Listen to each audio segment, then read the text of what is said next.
Hey everyone, this is David Brown with the migration update for March 7th, 2023 from the Braddock Bay Hawk Watch. Today was sunny for once, which was a nice change of pace. Pretty cold, temperatures hovering right around freezing, and the winds were moderate to strong from the northwest and then increased into the afternoon to become very strong. And the bay is pretty much now completely open. All of the ice over in the marina thawed out, so there were fewer gulls around. Because of the cold temperatures and wind, I spent the first hour on the platform and then spent the rest of the day watching from my car. The layer of snow on the ground reflects the sunlight and creates a good opportunity for photos by lighting the birds from below. Here we have a herring gull, an adult, and here we have an immature herring gull. There were 3 common ravens chasing each other around in the morning, but they stayed fairly distant, so the photo's not great. But even from this quality photo, you can see that ravens just look a little bit more stretched out than crows do. Kind of longer wings, head sticks out a little more, a little bit longer tail. Here's an adult bald eagle. Here's another immature bald eagle. We would classify this one as a white belly, and this one I would say is on the whiter end of the spectrum. The white bellies are the second and third years. This one looks like a second year. Here's another bald eagle that's a similar age, but not quite as white as the previous one. There were a couple of northern harriers hunting the fields. Here we have a juvenile. And if we take a look, we see, like we talked about in yesterday's video, that some of the juveniles show a bit of streaking on the upper breast, but not as heavily marked as the females, which have streaking that goes farther down and onto the undertail coverts. And we also see how plain the juvenile is up in this patagial area. And here we also have a pretty good look at that white rump patch. The only birds I counted as migrants today were turkey vultures, and I spotted some pretty far out in front, and it took them a while to get here because of the strong winds. But when they came through, first group was a group of 4, and they came through pretty low and pretty much right over the cars. So I did get out of my car and snap some photos. Here we have that classic turkey vulture shape and plumage. You have the red head that has no feathers, and then you have the combination of the dark body and coverts versus the silvery flight feathers of the wings and tail.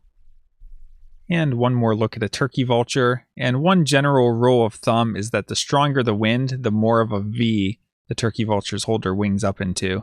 So if you have very little wind, then sometimes they can hold their wings quite flat, and if you have stronger winds, they hold them into a steeper V, which I think helps stabilize them a little bit more. And here's a gull that I spotted while I was sitting in my car, and by the time I was able to hop out, it was kind of going away. So the photos aren't the best angle, but you can see it has white wing tips.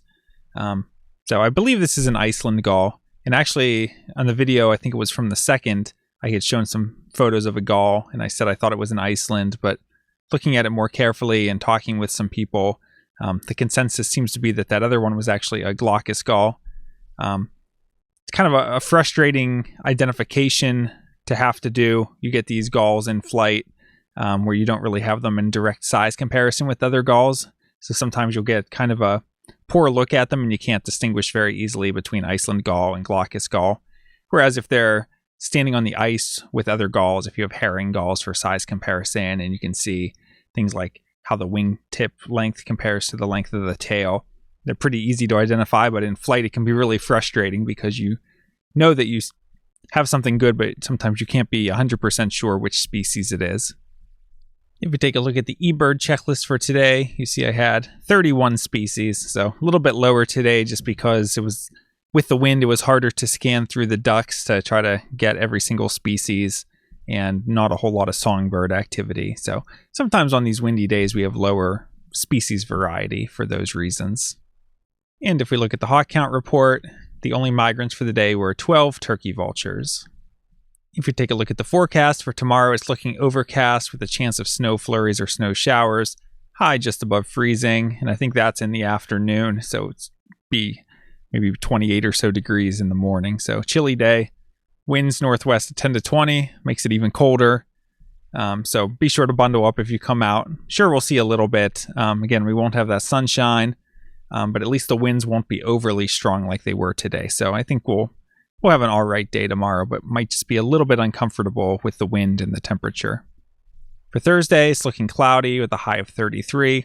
winds north-northwest at 10 to 15. So kind of more of the same. These northwest winds, which aren't really that good for us, and moderately strong and cold. So Friday, looking cloudy again.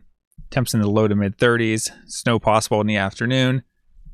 Winds east-northeast at 10 to 20. That's not a good wind direction for us, so wouldn't expect very much.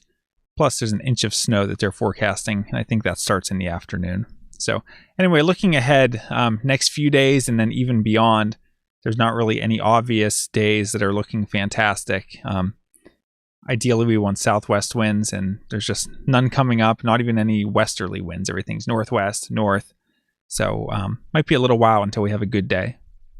All right. Well, sorry for that depressing news about the weather, but we'll get out there every day and do our best to find as many birds as we can. And in a few hours here, I'm jumping on a call for the Raptor ID class that Braddock Bay Raptor Research runs. So if this is your first time seeing one of my videos because you're part of that class, welcome.